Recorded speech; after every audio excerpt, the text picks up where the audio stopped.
Hello everyone and welcome back. It's Friday, it's time for a Brontë video. So today we're going to dive into some intriguing news about the up-and-coming Wuthering Heights adaptation, directed by Emerald Fennell, who you might know from her Oscar-winning film Promising Young Woman. Fennell's work always brings a dark perspective and unique, and her latest film Saltburn is already making waves for its storytelling and its characters' depth. Plus a bit of weirdness as well, really, to be honest.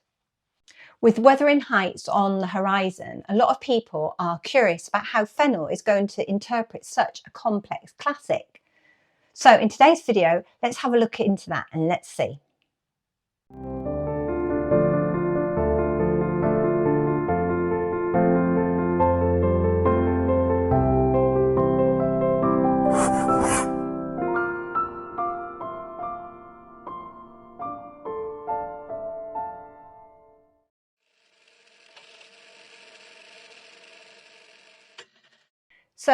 So far we know some details about the cast. The role of Cathy is especially significant, and many fans of the novel see Cathy as this fiery, passionate character, and casting her well is going to be crucial. Margot Robbie is going to star as Cathy. I mean, she's famously known for her role as Barbie in the film Barbie, obviously, but she's also been in major projects like and Toya and Once Upon a Time in Hollywood. It will be fascinating to see how she's going to bring Cathy to life, especially under Fennell's direction.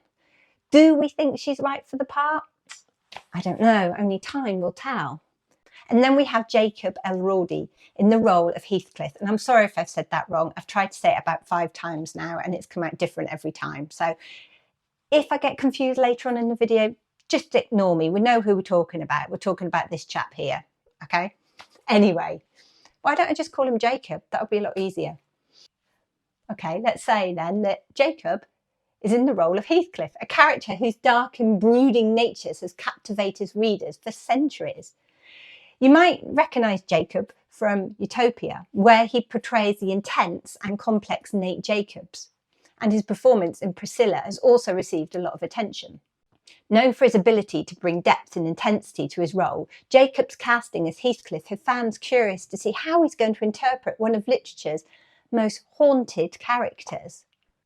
Will he capture Heathcliff's mysterious and tortured soul? Again, only time will tell, but we don't want to wait. We want to see it now.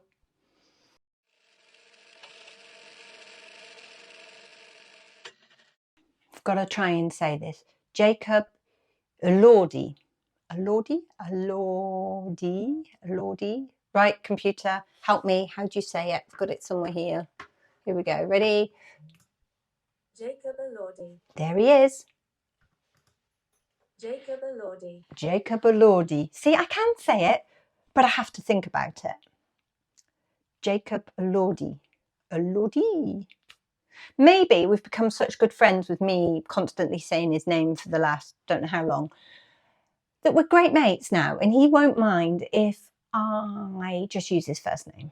Hi Jacob, my name's Kate. I have problems saying your name, and if you're watching this, I'm really sorry. It's a lovely name, it really is. It's just me. It's not you, it's me. Sorry Jacob.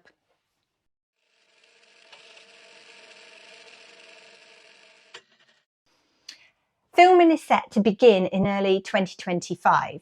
At the moment, it's November 2024 when I'm recording this, so we still have a wait. With a reported budget of $80 million, and it's rumoured it's going to be released on Netflix. But what's particularly compelling about the adaptation is the conversation surrounding Heathcliff's race. Traditionally depicted as dark-skinned in the novel, many believe a black actor should play him, reflecting a broader conversation about race in classic literature.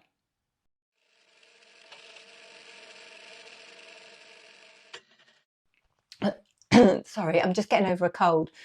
And you know, you have that thing where your throat goes really dry and suddenly you can't talk and you need a drink and it makes you cough. That's what's happening.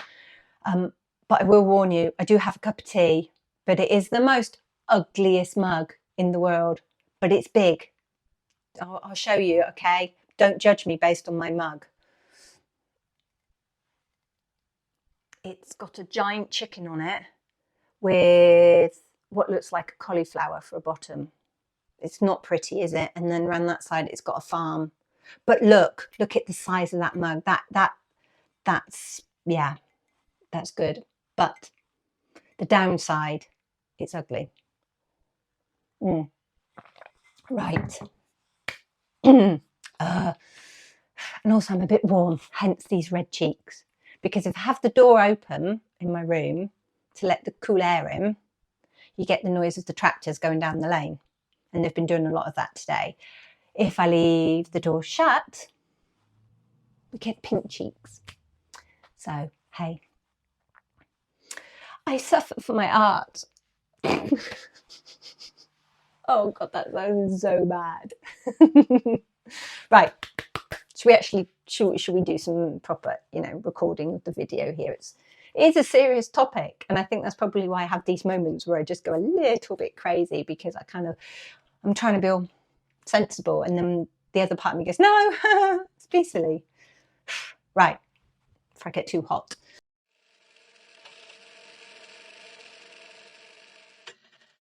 There has been so much conversation out on the internet, and it's really all centred around Heathcliff. Emily Brontë described him as having dark features and black eyes, and this has left room for a lot of interpretation. In fact, there's been ongoing debate over Heathcliff's origins and his appearance for so many years, with some believing he could be of non-European heritage. This ambiguity has sparked new conversations today about casting him as a black or mixed heritage character, which could add depth to his outside status in the story.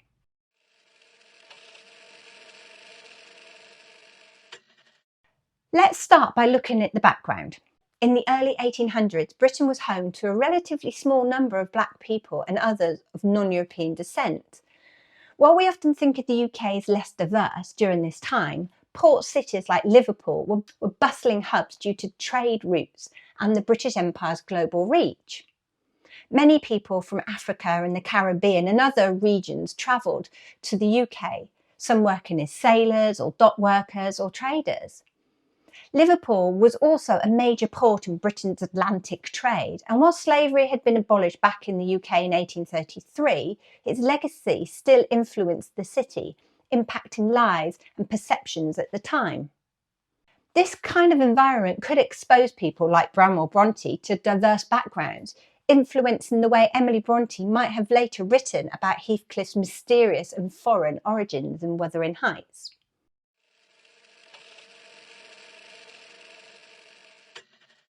Emily Bronte's brother Branwell spent time in Liverpool, and we know this for a fact, a city where he could have encountered people from diverse backgrounds.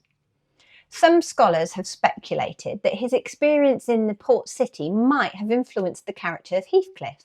In Wuthering Heights, Heathcliff is described as dark-skinned and foreign, has led readers to wonder about his ethnicity.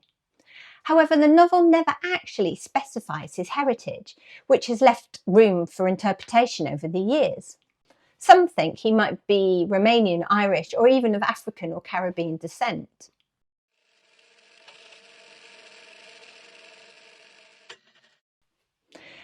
Emily Brontë gives Heathcliff an ambiguous description, calling him dark-skinned gypsy with black hair and fierce eyes.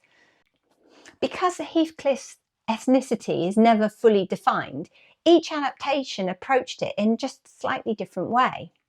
In fact, in 2011, adaptation by Andrea Arnold cast James Holson, a black British actor, as Heathcliff. This casting choice highlighted Heathcliff's status as an outsider, and it brought a whole new layer to his character's social struggle in the story.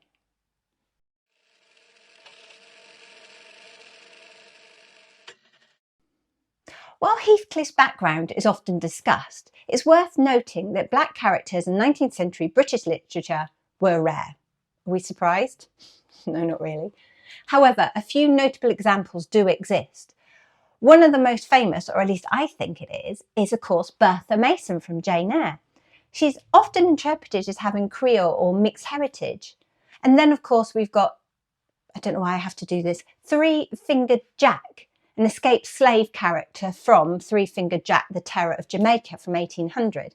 Black and non-white characters often appear in literature of the time, although not as a main character and often with stereotypical traits. Again, are we surprised?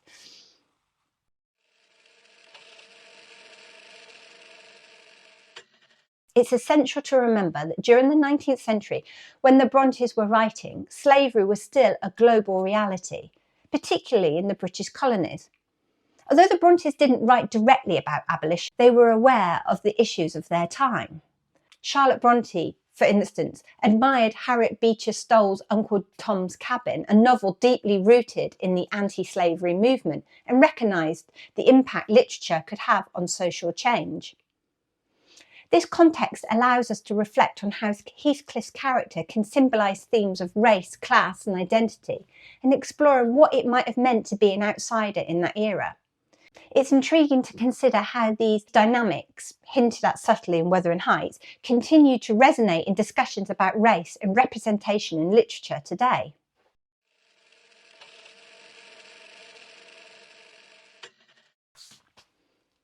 Adaptations like Andrea Arnold's and the latest version continue to explore Heathcliff's identity in a way that resonates with today's discussions about representation. In adapting classic literature, directors are often faced with the question of how to closely follow the original text. I mean, especially for characters with complex and sometimes ambiguous backgrounds.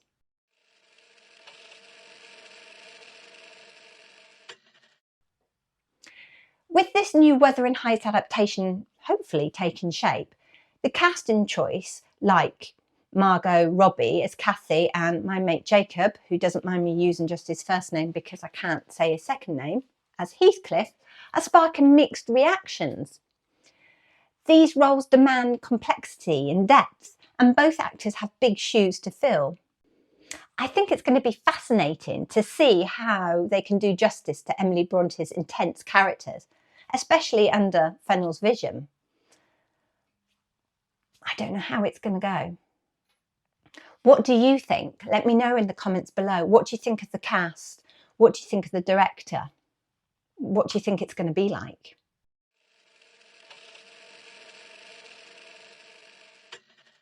Fennell's work always brings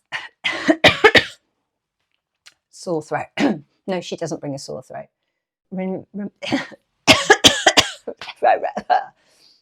As Heathcliff and Margot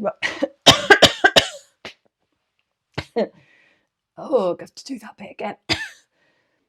Ugly mug. But lush tea. There's a word, lush. Oh, that's where I show my roots. And show where I come from using that phrase. Hot. Bit of a waft. Oh, I'm still recording, aren't I?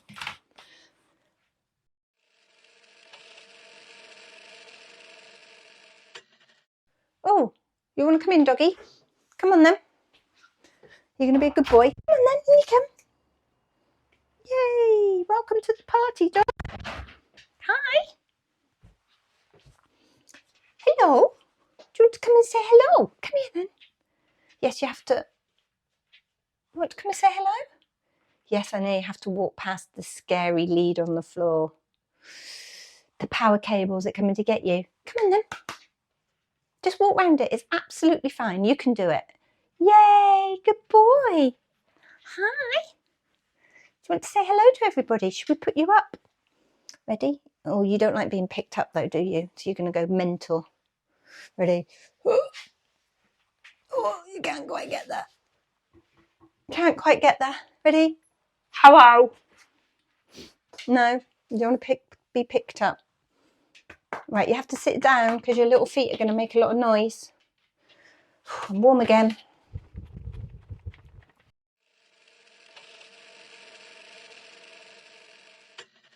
Thank you so much for watching. And I'm going to admit, this was a tough video to make. As these things, they're complex and they're deeply felt. But I believe the most important thing is that we're talking. We're asking questions and we're treating each other with the respect, even when we don't see eye to eye. So let's stay open to each other's opinions and honour Emily Bronte's writing. And let's listen without judgment. So keep sharing your thoughts, and above all, be kind. So if you like this video, I'm pretty sure you know what I'm going to say, please do that whole likey, subscribey business, because it really does help me out and it lets YouTube know that we want to watch more Brontë adventures. I feel so silly doing that sometimes. And anyway, guys, I will see you all next Friday, same time, same place, for more Brontë adventures. Have a good weekend, take care, and I'll see you all soon.